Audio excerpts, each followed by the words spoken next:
नमस्कार दोस्तों, स्वागत है आपका हमारे चैनल पॉलिटेक्निक क्लासेस में।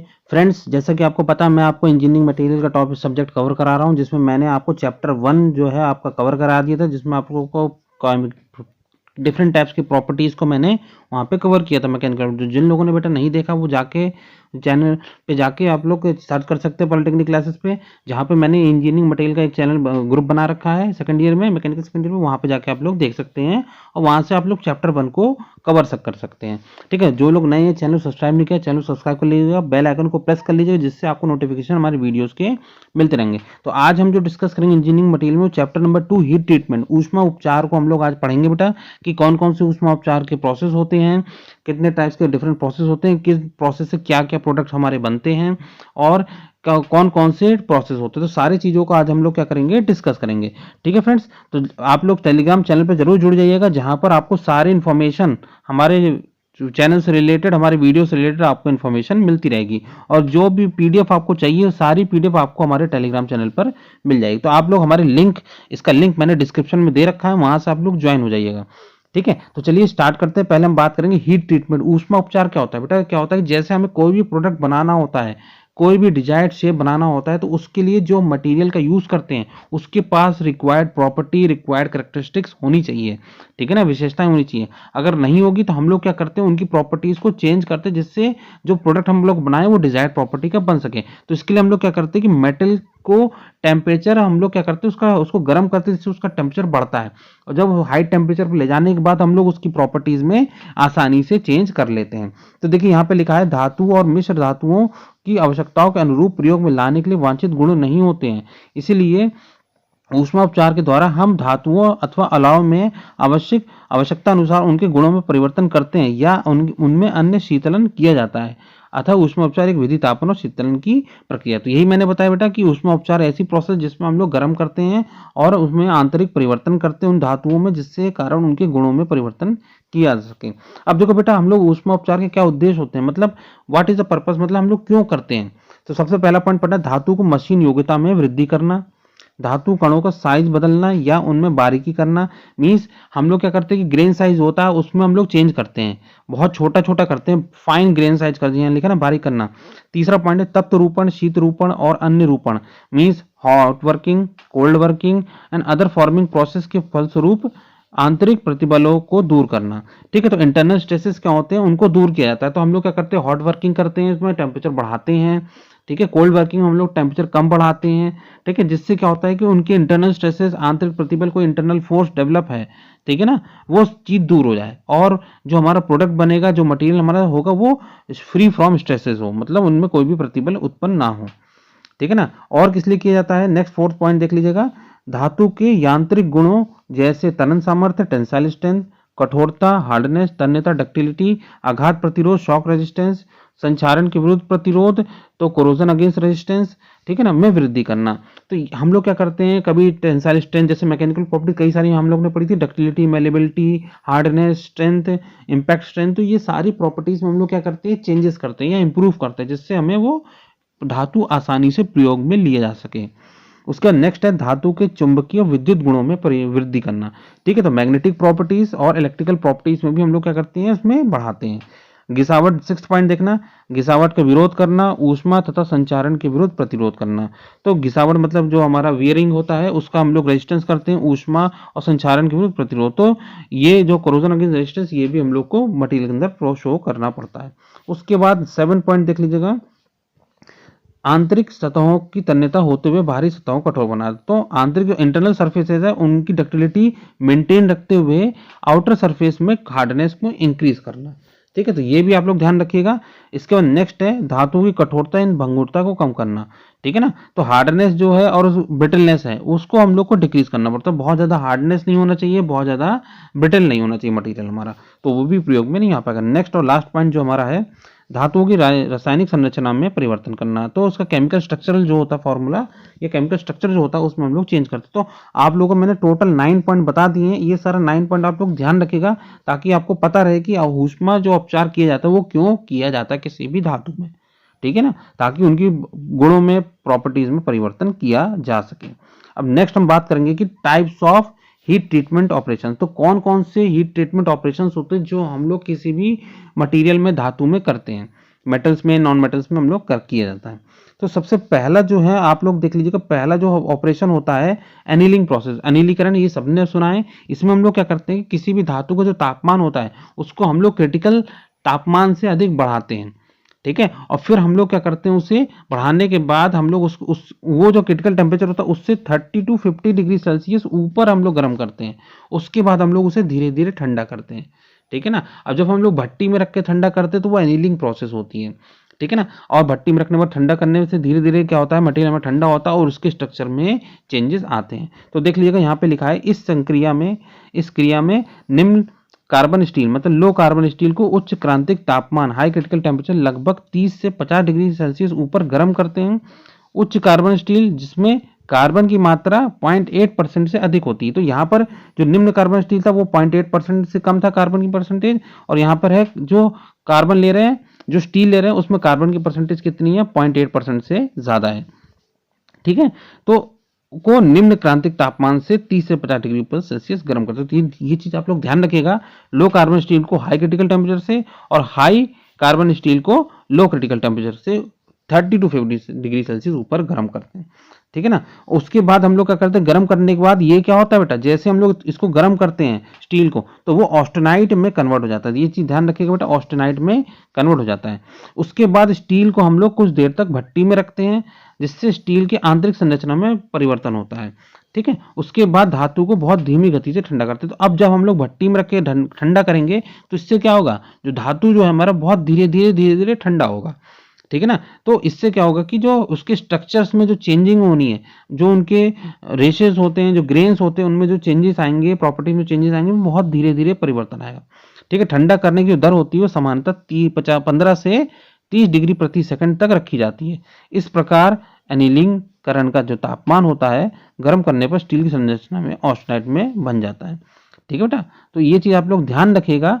इसमें क्या करते हैं हम लोग, एनीलिंग प्रोसेस में जो भी हमारा स्टील होता है, लो कार्बन स्टील होगा, हाई कार्बन स्टील होगा, तो उनको हम लोग क्रिटिकल टेम्परेचर से ऊपर गर्म करेंगे, ठीक है ना। लो कार्बन स्टील को हाई क्रिटिकल टेम्परेचर से ऊपर गर्म करते हैं और हाई कार्बन स्टील को लो क्रिटिकल टेम्परेचर से ऊपर गर्म, और कितना टेम्परेचर ऊपर होता है, 30 से 50, ठीक है ना। 30 से 50 गर्म करते हैं जिससे ऑस्टेनाइट बनता है, और उसके बाद धीरे धीरे ठंडा करते हैं। तो पहले क्या होता है, जो स्टील होता है हमारा वो ऑस्टेनाइट में परिवर्तित होता है, ठीक है। एक मिनट आपको मैं दिखा दूं, ठीक है। जो स्टील होता है, यहाँ पे आप लोग स्ट्रक्चर देख लीजिएगा, स्टील जो होता है वो ऑस्टेनाइट में कन्वर्ट होता है पहले, और फिर ठंडा करने के बाद वो पियरलाइट और सीमेंटाइट, या हम लोग कहते हैं फेराइट में कन्वर्ट होता है। तीनों में कन्वर्ट होता है। अब ये डिपेंड करता है कि कौन कौन सा प्रॉपर्टीज है, कार्बन की प्रॉपर्टी कितनी। अगर कार्बन हमारा 0.8% से कम कार्बन हमारा स्टील में प्रेजेंट है तो क्या बनेगा, पियरलाइट, ठीक है ना, पियरलाइट एंड फेराइट बनेगा। ये चीज ध्यान रखिएगा बेटा, पियरलाइट एंड फेराइट। और अगर 0.8% कार्बन से ज्यादा होगा तो बनेगा हमारा पियरलाइट और सीमेंटाइट। ये चीज आप लोग ध्यान रखिएगा कि जब हम लोग एनीलिंग प्रोसेस करते तो 0.8% कार्बन से ज्यादा पे जो बनता है हमारा पियरलाइट और सीमेंटाइट, ठीक है। और 0.8% कार्बन से कम में स्टील प्रेजेंट रहता है तो पियरलाइट और फेराइट बनता है। ये आप लोग ध्यान रखिएगा। नेक्स्ट जो है हमारा निर्मलीकरण, जिसे हम लोग कहते हैं नॉर्मलाइजिंग प्रोसेस। अब नॉर्मलाइजिंग प्रोसेस में क्या करते हैं, आप लोग चित्र को थोड़ा देखिएगा। इसमें पहले इधर हम लोग ने टेम्परेचर कर्व बनाया है, ठीक है बेटा, इधर टेम्परेचर है और इधर हमारा टाइम है, ठीक है। तो पहले हम लोग क्या करेंगे, इसमें भी हम लोग क्या करेंगे, जो स्टील है उसको हम लोग गर्म करेंगे क्रिटिकल टेम्परेचर से ऊपर, और 30 to 50 डिग्री सेल्सियस ऊपर गर्म करेंगे, और उसको हम लोग उस टेम्परेचर पे छोड़ देंगे कुछ समय के लिए। और फिर उसके बाद हम लोग धीरे धीरे उसे एयर में, या वायु शीतलन लिखा ना, तो एयर के प्रेजेंस में हम लोग इसे ठंडा करेंगे, ठीक है ना। तो यहाँ पर जो एयर की प्रेजेंस में ठंडा करेंगे तो इससे क्या होगा, ठंडा करने की जो दर होगी वो थोड़ा थोड़ा बढ़ेगी।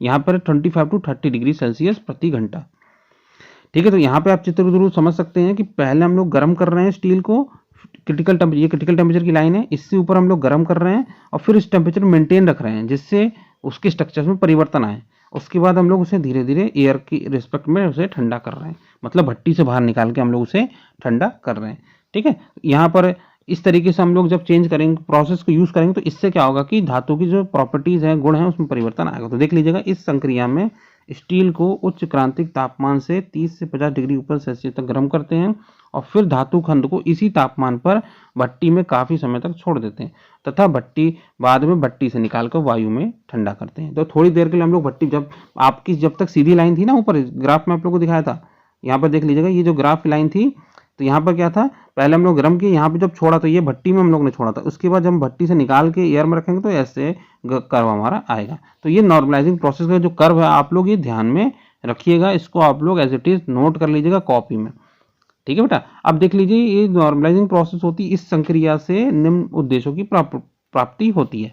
पहला होता है रेशो की संरचना पूर्ण रूप से बारीक हो जाती है, फाइन ग्रेन स्ट्रक्चर बनता है हमारा। उसके बाद है धातु खंड का मशीन योग्यता बन जाती है, मशीनेबिलिटी जो होती है मेटल्स की वो बढ़ जाती है। धातु खंड में से आंतरिक प्रतिबल निकल जाते हैं, इंटरनल स्ट्रेसेस रिलीफ हो जाते हैं मेटल से। ठीक है। उसके बाद माध्य कार्बन स्टील की सामर्थ्य में वृद्धि होती है, मीडियम कार्बन स्टील की जो स्ट्रेंथ होती है वो इंक्रीज हो जाती है। धातु की संरचना में गोलाकार रेशे बन जाते हैं, स्फेरिकल स्फीयर के रिस्पेक्ट में शेप्स हमारे क्या हो जाते हैं, ग्रेन्स के बन जाते हैं। ठीक है ना। तो मेटल का जो स्ट्रक्चर होता है वो स्फीयर के शेप में हमारा बनता है। इसके बाद नेक्स्ट है धातु की कड़ापन बढ़ जाती है, टफनेस जो होती है किसी भी मेटल की बढ़ जाती है। तो ये सारा प्रोसेस हमारा वो होता है नॉर्मलाइजिंग में। ठीक है। तो ये दो प्रोसेस कंप्लीट हो गई। इसके बाद नेक्स्ट है हार्डनिंग, जिसे हम लोग कहते हैं कठोरन। ठीक है। तो हार्डनिंग का भी आपको मैंने डायग्राम बना रखा है, इसको देख लीजिएगा। इधर टेम्परेचर, इधर हमारा सेकेंड टाइम में। तो पहले हम लोग क्या करते हैं, ये हमारी क्रिटिकल टेम्परेचर की लाइन है, ऊपर देख लीजिएगा, ये क्रिटिकल टेम्परेचर की लाइन है। इसमें हम लोग क्या करेंगे, पहले जो मेटल्स हैं, जो स्टील है, उसको हम लोग गर्म करेंगे क्रिटिकल टेम्परेचर से 30 to 50 डिग्री सेल्सियस ऊपर गर्म करेंगे। तो यहाँ तक गर्म यहाँ पहुँच गया। उसके बाद हम लोग सोकिंग प्रोसेस करते हैं, जिसमें हम लोग उसे भट्टी में थोड़ी देर के लिए रखते हैं। ठीक है ना, जिसमें उसका स्ट्रक्चर में परिवर्तन आता है। फिर हम लोग क्या करते हैं, उसे ठंडा करते हैं। अब ठंडा इसमें जो हार्डनिंग में करते हैं हम लोग, हार्डनिंग में हम लोग सरफेस को हार्डन बहुत ज़्यादा बनाते हैं, तो हम लोग उसे पानी में, ठीक है ना, तेल में या किसी ब्राइन सॉल्यूशन में, सॉल्ट का ब्राइन सॉल्यूशन, नमक का सॉल्यूशन है, उसमें हम लोग इसे ठंडा करते हैं। तो ये इसमें जब हम लोग ठंडा करेंगे तो इससे क्या होगा कि कोई भी मेटल बहुत तेजी से ठंडा होगा। तो यहाँ पे लोग यहाँ पे देख लें, जो कर्व है बहुत ज़्यादा स्टीप है, बहुत ज़्यादा सीधा कर्व है। ठीक है बेटा। उसके बाद इसकी प्रॉपर्टी में चेंजेस होंगे। ठीक है ना। तो यहाँ तक ये जो प्रोसेस है आप लोग देख रहे हैं, ये जो प्रोसेस है यहाँ तक, ये आप लोग ध्यान रखें, यहाँ तक ये जो प्रोसेस है ये हार्डनिंग प्रोसेस है। ठीक है ना, यहाँ तक ये प्रोसेस हार्डनिंग प्रोसेस। इसके बाद ये जो प्रोसेस है ये हमारा क्या कहते हैं हम लोग, टेम्परिंग प्रोसेस है। तो ये आप लोग को हम इसके बाद बताऊंगा मैं। ठीक है। तो इसको आप लोग देख लीजिएगा। पहले जो हार्डनिंग प्रोसेस थी, ये वाला प्रोसेस आप लोग देख लीजिएगा, मैंने लिख रखा है नीचे। तो कठोरन एक महत्वपूर्ण संक्रिया है। कठोरन में स्टील में कठोरता प्राप्त होती है, जो घिसावट का प्रतिरोध उत्पन्न करता है। जिस स्टील में कार्बन की मात्रा 0.83% से कम होती है, उसे कठोरन करने के लिए धातु खंड को क्रांतिक तापमान से लगभग 30 से 50 डिग्री सेल्सियस ऊपर तक गर्म किया जाता है, और 0.83% से अधिक कार्बन वाली स्टील को निम्न क्रांतिक तापमान से 30 से 50 डिग्री ऊपर सेल्सियस तक गर्म करते हैं। तो यहाँ पर आप लोग वही कंडीशन है जो मैंने आप लोगों को एनीलिंग में कराया था। जो गर्म करने की कंडीशन है कि धातु को कैसे गर्म किया जाएगा, तो लो कार्बन स्टील को हाई क्रिटिकल टेम्परेचर से ऊपर गर्म करते हैं, और हाई कार्बन स्टील को लो क्रिटिकल टेम्परेचर से ऊपर करते हैं। एक दूसरे के जस्ट अपोजिट है। ठीक है। और 30 to 50 दोनों में टेम्परेचर जो वेरिएशन रहता है वो सेम रहता है। इस तापक्रम पर स्टील को भट्टी में एक निश्चित समय तक छोड़ दिया जाता है। तो कुछ समय तक हम लोग छोड़ते, जो लाइन सीधी हम लोग ने दिखा रखी थी ना क्रिटिकल टेम्परेचर से ऊपर, वो हमारा यहाँ पर आ गया है, जिससे सोकिंग क्रिया पूर्ण रूप से पूरी हो सके। इसके बाद धातु खंड को पानी, तेल या ब्राइन घोल में बुझाया जाता है, मतलब ठंडा किया जाता है। इस प्रकार बुझाने से धातु खंड का शीतलन तीव्र गति से होता है, धातु कठोर हो जाती है।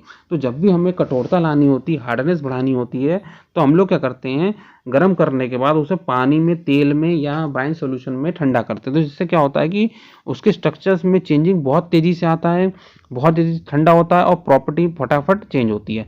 तो पहले क्या होता है, अब आप लोग इसमें देख लीजिएगा, इसमें क्या होता है बेटा, मैं आपको बता दूं, जो कठोरन होता है, जो स्टील होता है, उसको हम लोग जब गर्म करते हैं तो वो ऑस्टेनाइट में कन्वर्ट होता है। कन्वर्जन में बता रहा हूँ बेटा, कौन कौन से प्रोडक्ट बनते हैं। उसके बाद क्या होता है, ऑस्टेनाइट से कन्वर्ट होने के बाद ये बनता है सीधे मार्टेनसाइट में। ध्यान रखिएगा बेटा, जो हमारा हार्डनिंग होता है, हार्डनिंग हमारे स्टील से ऑस्टेनाइट, ऑस्टेनाइट से मार्टेनसाइट में हमारा ये कन्वर्ट होता है।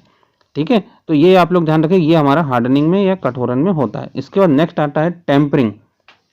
टेम्परिंग क्या होता है, जब हमारी सरफेस कठोर हो जाती है, तो कभी कभी क्या होता है, जब हम लोग हार्डनिंग करते हैं तो हार्डनिंग करने से क्या होता है, सरफेस कठोर तो होती है, हार्डन होती है, साथ साथ उसमें ब्रिटलनेस जो प्रॉपर्टी होती है, भंगुरता जो होती है वो बढ़ जाती है। तो जो भंगुरता होती है उससे उससे क्या होता है बेटा कि जब धातु को हम लोग गर्म करेंगे या उस पर फोर्स लगाएंगे तो धातु तुरंत टूट जाएगा और वो हमारा इंडस्ट्रियल पर्पस या किसी काम का यूज में नहीं रहेगा।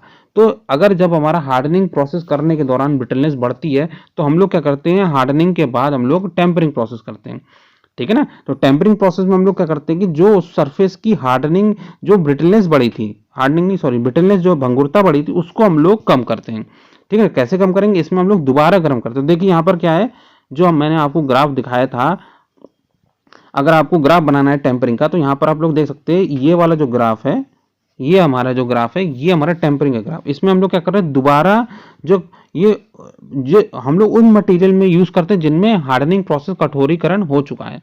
तो हम लोग क्या करते हैं, दोबारा उसे हम लोग गर्म करते हैं, ठीक है ना। क्रिटिकल टेम्परेचर से कम टेम्परेचर तक उसे गर्म करते हैं और गर्म करने के बाद उसको हम लोग लोअर टेम्परेचर तक रखते हैं, ठीक है। 30 से 50 डिग्री सेल्सियस कम टेम्परेचर तक गर्म करते हैं और उसको उसी टेम्परेचर पर रख देते हैं और टेम्परेचर रखने के बाद दोबारा हम लोग उसे धीरे धीरे ठंडा करते हैं। तो इससे क्या होता है कि जो सरफेस के अंदर ब्रिटलनेस थी, भंगुरता थी, वो हमारी क्या हो जाएगी, कम हो जाएगी और सरफेस की डक्टिलिटी या सरफेस की हार्डनेस प्रॉपर्टी क्या होगी, वो हमारी बढ़ जाएगी, ठीक है बेटा। तो यहाँ पर आप लोग देख लीजिएगा, यहाँ पे मैंने लिखा हुआ है अतः पानीकरण द्वारा स्टील के अतिरिक्त भंगुरता को दूर करने के लिए स्टील में कठोरता आ जाती है। तो इसमें हम लोग क्या करते हैं, पायनीकरण की संक्रिया में कठोर धातु को निम्न क्रांतिक तापमान से नीचे के तापमान तक गर्म करते हैं और फिर वांछित शीतलन विधि द्वारा धातु को ठंडा किया जाता है, ठीक है बेटा। इसमें आप लोग देख लीजिएगा, आगे लिखा मैंने, इस प्रकार कठोर स्टील को पुनः गर्म करने पर उसमें उपस्थित मार्टेनसाइट, तो मैंने बताया था कठोर जो भी हमारा कठोरीकरण के थ्रू प्रोडक्ट बना वो कौन सा बना, मार्टेनसाइट बना है। तो उपस्थित जो मार्टेनसाइट होता है वो परलाइट में रूपांतरित हो जाता है जिससे भंगुरता कम हो जाती है, धातुकण की कड़ापन बढ़ जाता है और धातुकरण की तन्यता भी बढ़ जाती है। तो वहां पर क्या होता था, कठोरीकरण में ब्रिटलनेस बढ़ जाती थी। तो ब्रिटलनेस बढ़ने से क्या होता था कि उसकी टफनेस हमारी कम हो जाती थी और डक्टिलिटी कम हो जाती थी। इन चीजों को बढ़ाने के लिए हम लोग क्या करते थे, जो हार्डन सरफेस है उस पर हम लोग टेम्परिंग प्रोसेस या पायनीकरण करते थे, जिससे क्या होती थी, भंगुरता, ब्रिटलनेस कम हो जाती थी और टफनेस और ब्रिटलनेस बढ़ जाती। तो अब इस तरीके से जब मटेरियल हमारा बनेगा तो यहाँ पर जो मटेरियल होगा इसका जो यूज किया जाएगा वो आसानी से यूज कर सकेगा और ये फोर्स को झेलने की संभावना बढ़ जाएगी, ठीक है ना। तो यहाँ पे अब जो प्रोडक्ट बनेगा, स्टील का जो प्रोडक्ट है जो पहले ऑस्टेनाइट में कन्वर्ट होकर मार्टेनसाइट में बन रहा था, तो मार्टेनसाइट, अब देख लीजिए मार्टेनसाइट से मैं बताऊंगा, पुराना प्रोसेस आपको याद है मार्टेनसाइट कैसे बना था। मार्टेनसाइट को दोबारा गर्म करेंगे तो ऑस्टेनाइट में बनेगा, फिर ऑस्टेनाइट से दोबारा बदल के ये हमारा किस में बनेगा, पियरलाइट में बन जाएगा, ठीक है ना।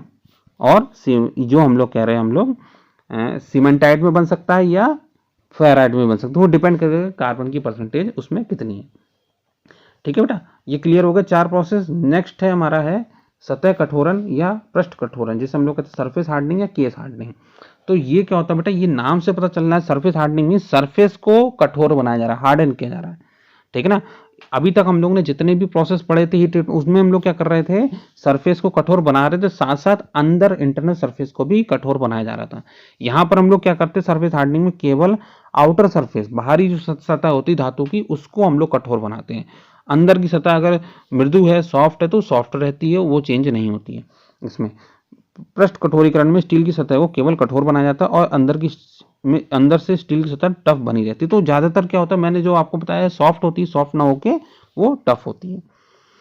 तो आप लोग कार्बन, नेक्स्ट है इसमें देखो, जो केस हार्डनिंग होती है वो कई तरीके से किया जाता है। सरफेस की प्रॉपर्टी को इंप्रूव करने के लिए हम लोग क्या करते हैं कि कुछ हम लोग ऐसे सब्सटेंस को सरफेस पर डालते हैं जिससे सरफेस की प्रॉपर्टी बढ़ जाए। अगर हम लोग कार्बन के मटेरियल को डालते हैं तो हम लोग कहते हैं कार्बोराइजिंग प्रोसेस, कार्बोरीकरण।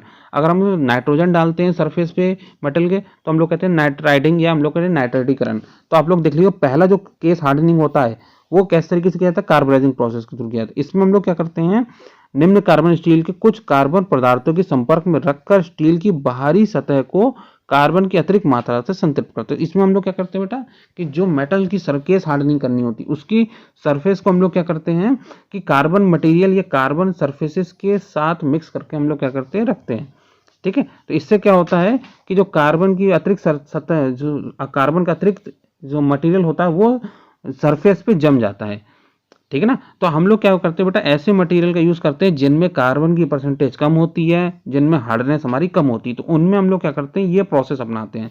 जैसे हम लोग का रॉट आयरन होता है, ठीक है ना बेटा, जो स्टील होता है, इनमें कार्बन की परसेंटेज कम होती है, तो हम लोग क्या करते हैं, इनको कार्बन के मटेरियल के एनवायरनमेंट के अंदर रखते हैं, जिससे कार्बन क्या होता है, सरफेस पे चला जाता है, इंसर्ट हो जाता है, घुस जाता है, जिससे सरफेस हमारी हार्ड हो जाती है।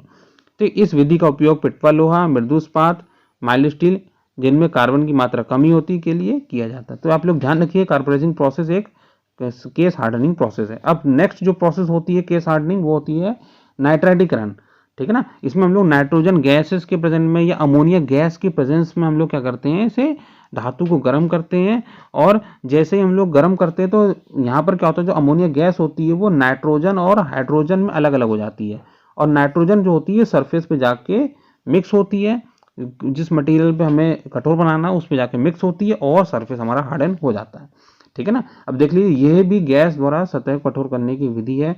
इसमें सुपर हार्ड सतह प्राप्त होती है। नाइट्राइडीकरण क्रिया 580 डिग्री सेल्सियस तापक्रम पर की जाती है, 580 डिग्री सेल्सियस होती है।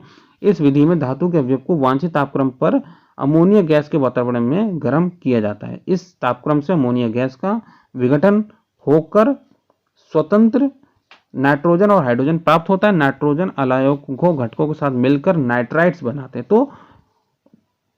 तो यहाँ पर क्या होता है, जो सरफेसेस हमारी होती है नाइट्रोजन की, वो नाइट्राइड्स में कन्वर्ट हो जाती हैं, ठीक है। देखिए, परत धातु अवयव के बाहरी सतह पर जम जाती है, तो सतह की कठोरता काफी अधिक हो जाती है, जिसका मान 900 से 1000 BHN तक हो जाता है, भिन्नल हार्डनेस नंबर हो जाता है।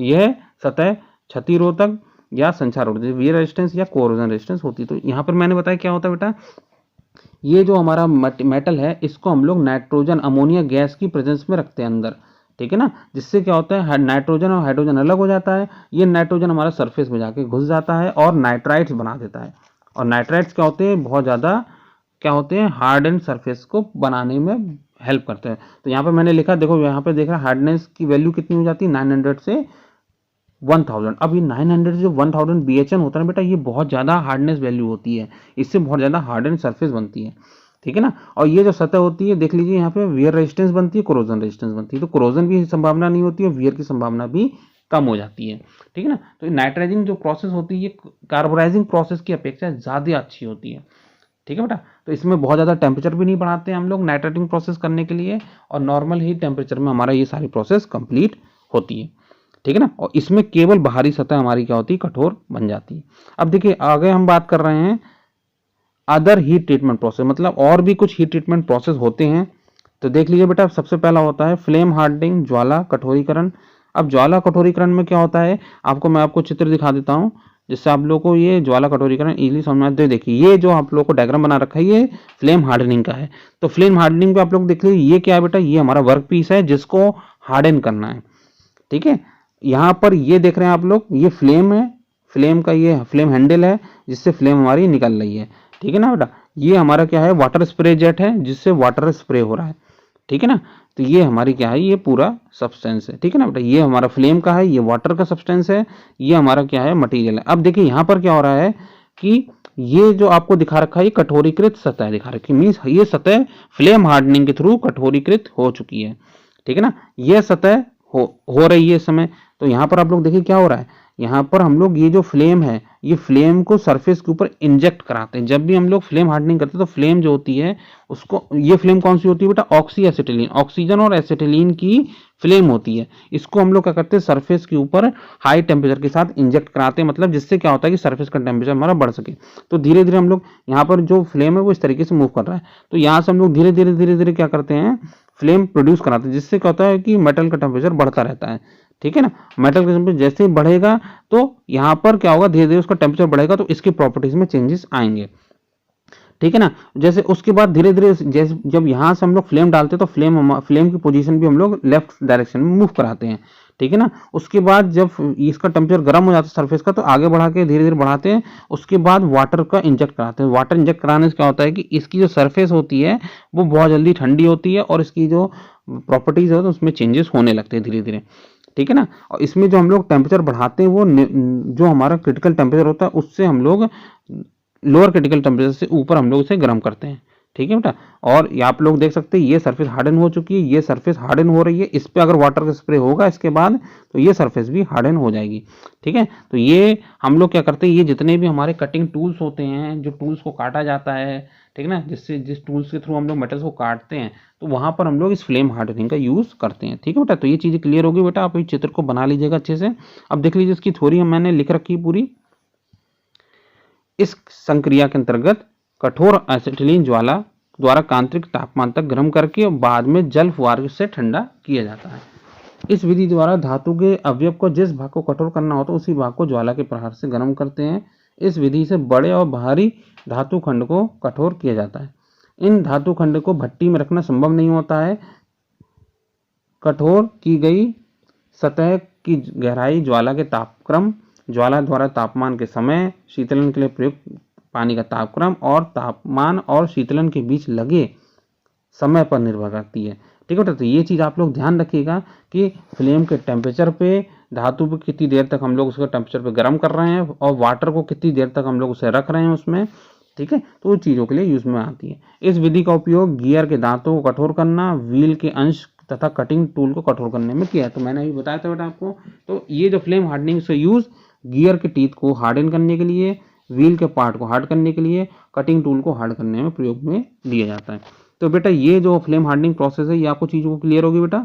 ठीक है, इसके बाद नेक्स्ट हम बात कर रहे हैं अदर जो दूसरे हीट ट्रीटमेंट होता है वो होता है इंडक्शन हार्डनिंग, प्रेरण कठोरीकरण। ठीक है बेटा, तो अब इसका भी मैं आपको चित्र के थ्रू समझाऊंगा तभी आपको ये चीज़ें क्लियर हो जाएंगी। देख लीजिए, मैं ये आपका जो ये आपका क्या है, ये आपका क्या है बेटा, यही हार्डनिंग प्रोसेस का ये डायग्राम है।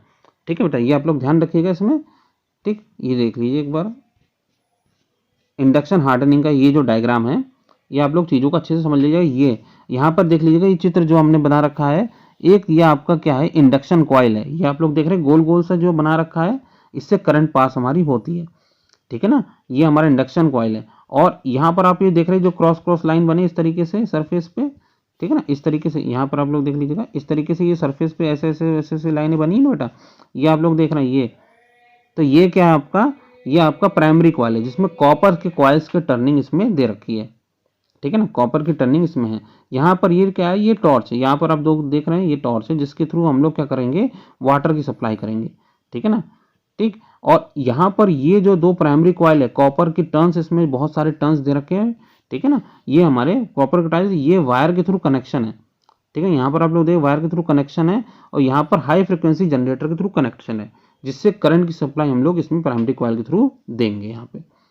ठीक है बेटा, यहाँ पर एक कंडेंसर दे रखा है, कंडेंसर हमारा क्या करेगा, वोल्टेज को या करंट को मेंटेन करेगा।